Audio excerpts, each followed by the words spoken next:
बड़ी खबर इस समय की आपको बता दें, क्योंकि लगातार सवाल उठ रहे हैं कि बातचीत हो रही है या नहीं हो रही है। इस बीच ट्रंप दावा करते हैं कि ईरान समझौते के लिए गिड़गिड़ा रहा है।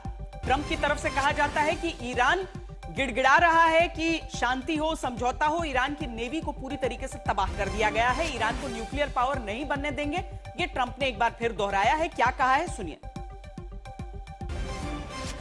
They are begging to make a deal, not me.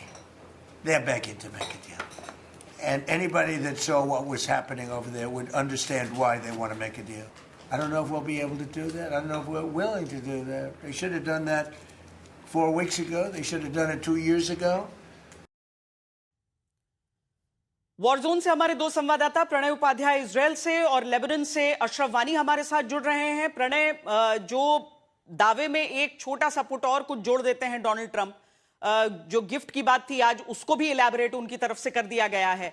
लेकिन समझौते के लिए चाहे सार्वजनिक रूप से दोनों देश जो भी बोले, लेकिन क्या हम ये समझें कि वाकई कुछ बात, अगर 15 पॉइंट्स और 5 पॉइंट्स के बीच का जो डिफरेंस है वो भी हम देख लें, कम से कम बात शुरू हुई है?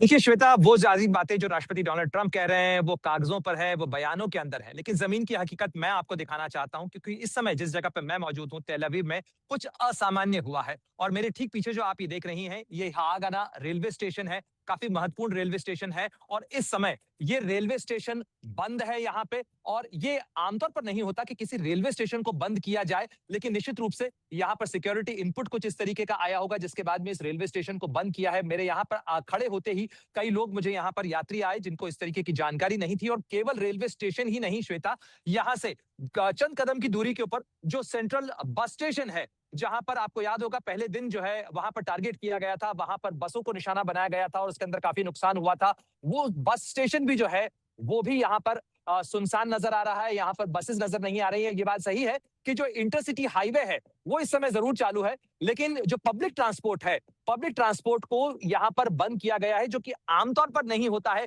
लेकिन ये बताता है कि कहीं ना कहीं ये जो सारी बातें हो रही हैं, जो संवाद संपर्क की तमाम चीजें कही जा रही हैं, उनका जमीन पर असर नहीं आ रहा है। जमीन पर नजर आ रहा है तो आशंका और खतरा। और शायद यही वजह है कि यहाँ पर ये जो पब्लिक ट्रांसपोर्ट के जो स्टेशंस हैं, जो टर्मिनल्स हैं, उनको बंद किया गया है। और अब से कुछ देर पहले मैंने भी अपने कैमरे के अंदर कैद किया, ये जो आसमान नजर आ रहा है, इस आसमान के अंदर सायरन्स की गूंज के साथ में यहाँ पर जो इंटरसेप्टर मिसाइल्स हैं वो नजर आती हैं। और इन इंटरसेप्टर मिसाइल के साथ ही जो लोग हैं वो बंकर्स के अंदर चले जाते हैं। और धमाकों की आवाज से तेल अवीव आज सुबह से लेकर करीब 10 बार दहल चुका है।